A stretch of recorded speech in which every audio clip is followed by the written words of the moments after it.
Hello everybody, just wanted to come on here and read this little document here, a little bulletin that the good old Department of Homeland Security put out. And as you know, this is very important. They just put this out like 2 days ago, Friday, August 13th. And it is important because this is basically, to me, this is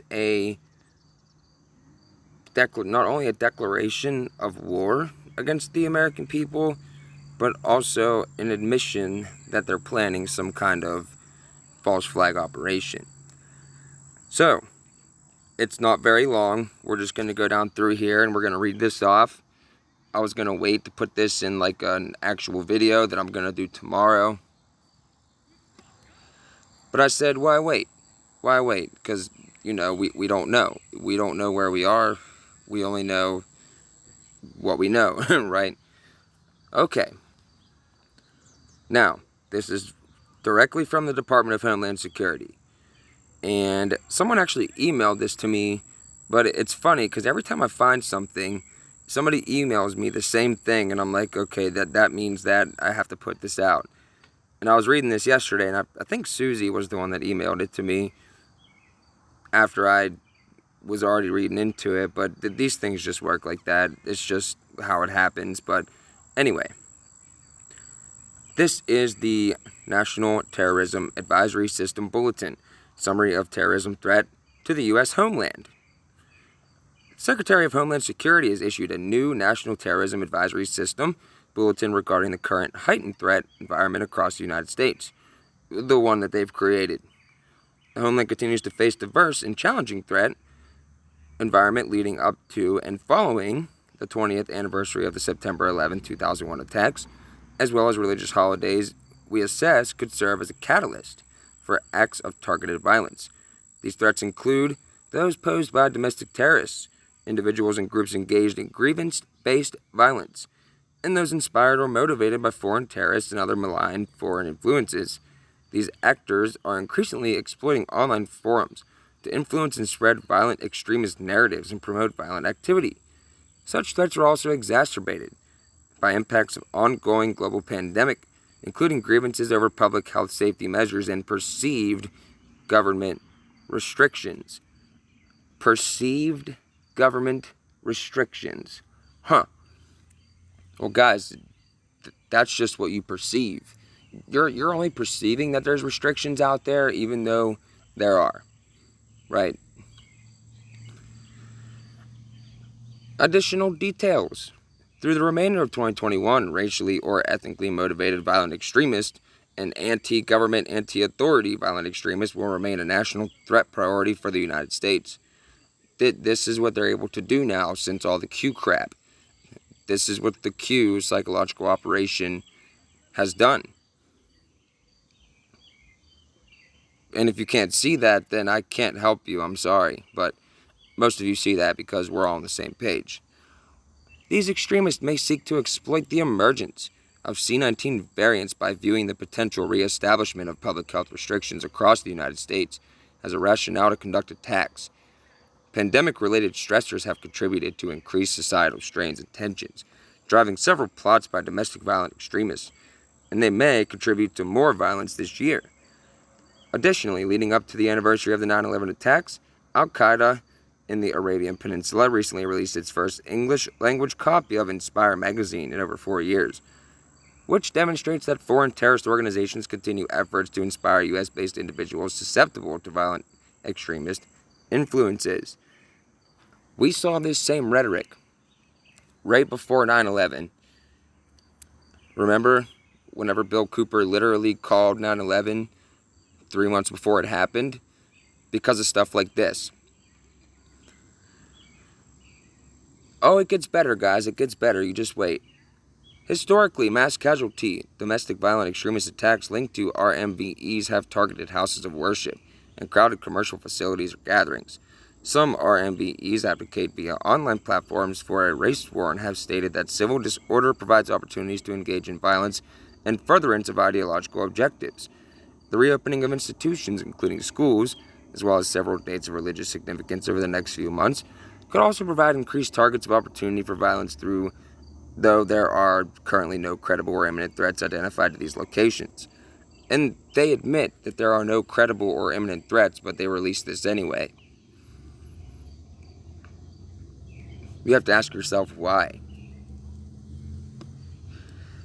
Foreign and domestic threat actors, to include foreign intelligence services, international terrorist groups, and domestic violent extremists, continue to introduce, amplify, and disseminate narratives online that promote violence, have called for violence against elected officials, political representatives, government facilities, law enforcement, religious communities, or commercial facilities, and perceived ideologically opposed individuals. There are also continued non-specific calls for violence on multiple online platforms associated with DVE ideologies or conspiracy theories on perceived election fraud and alleged reinstatement and responses to anticipated restrictions relating to the increasing COVID cases. You see how they lump it all in together? You see how they lump all of us in with these other groups? That's the point.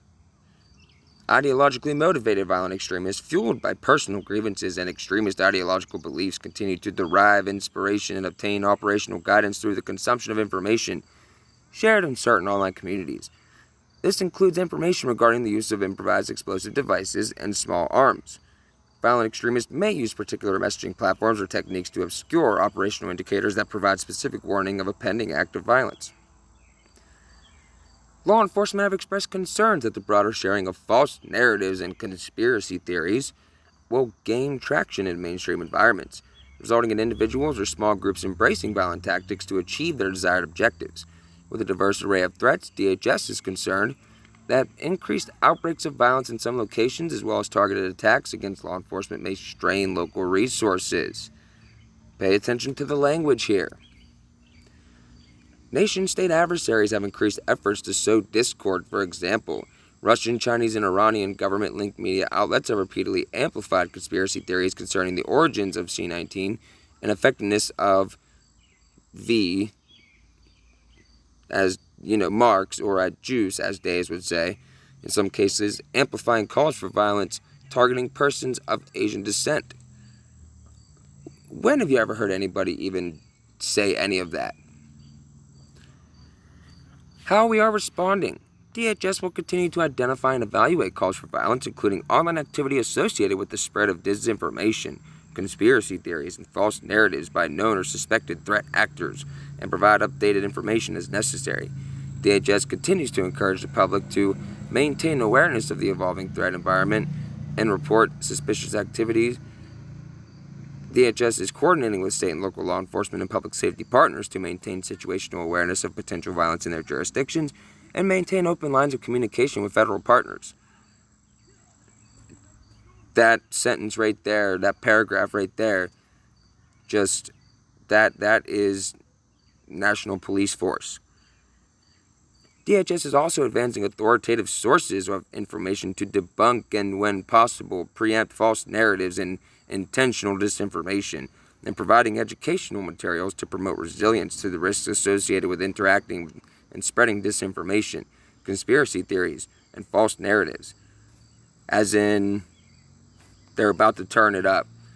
They're about to turn up the censorship. And they're really going to start putting out their narrative.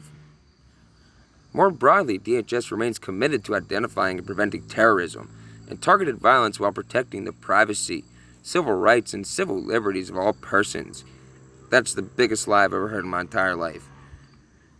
How you can help. Report suspicious activity and threats of violence, including online threats, to local law enforcement, FBI field offices, or local fusion center. If you know someone who is struggling with mental health issues or may be a danger to themselves or others, support is available. Be prepared and stay informed. Be prepared for emergency situations. Remain aware of circumstances that may place you at risk. Maintain digital media literacy to recognize and build resilience to false and harmful narratives. Make note of your surroundings and the nearest security personnel. Government agencies will provide details about emerging threats as information is identified. The public is encouraged to listen to local authorities and public safety officials. And of course, if you see something, say something. So, guys,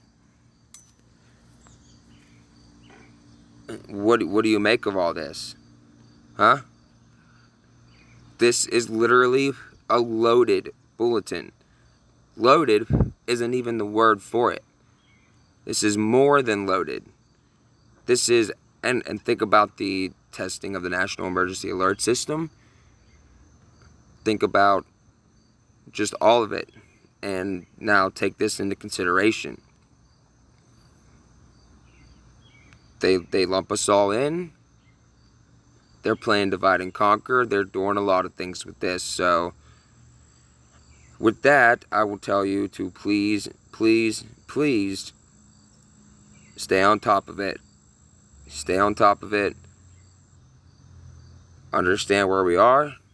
Stay prayed up, armored up, and, well, I guess we'll have to see what happens with this one.